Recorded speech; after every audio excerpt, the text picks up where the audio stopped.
সরকার প্রবাসীদের সুযোগ সুবিধা নিয়ে একটা প্রবাসী কার্ড চালু করতে যাচ্ছে, যে কার্ড একসাথে ব্যাংকের এটিএম কার্ডের মতো কাজ করবে। আপনি ওই কার্ড দিয়ে ব্যাংকিং লেনদেন করতে পারবেন। আবার ওই কার্ড ব্যবহার করে আপনি যদি ধরেন দেশের বাইরে থাকেন, ছুটিতে দেশে আসছেন, আপনার ভূমির সমস্যা ডিসি অফিসে 7 দিনের মধ্যে আপনি এই ভূমির সমস্যার সমাধান করতে পারবেন। আপনি সরকারি হসপিটালে চিকিৎসা নিতে গেলে আপনি অগ্রাধিকার পাবেন এই কার্ডধারীরা। আপনি যদি বাইরের কালার এক্সপার্ট এবং ডার্ক স্যাপ সমৃদ্ধ অরিক্স অ্যাডভান্স ডিটারজেন্ট পাউডার আপনার লন্ড্রি এক্সপার্ট।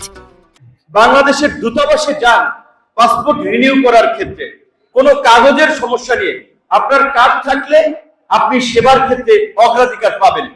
পাশাপাশি বর্তমানে যে সরকারি চ্যানেলে অর্থ পাঠালে যে 2.5% প্রণোদনা বা অতিরিক্ত আপনার দেওয়া হয় সরকারের পক্ষ থেকে সুবিধা, 100 টাকায় 2.5 টাকা, সেটাকে বাড়িয়ে 3 টাকা বা 3% উন্নীত করা হচ্ছে।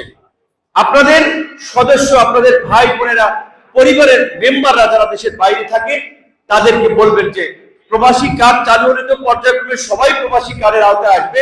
যারা আমরা এখন দিচ্ছি শুরুর দিকে, যারা দেশ থেকে যাচ্ছে তাদেরকে পর্যায়ক্রমে দেশের বাইরেও যারা আছে তাদেরকে দূতাবাসের মাধ্যমে আমরা এই প্রবাসী কার্ড আমরা পৌঁছে দেব।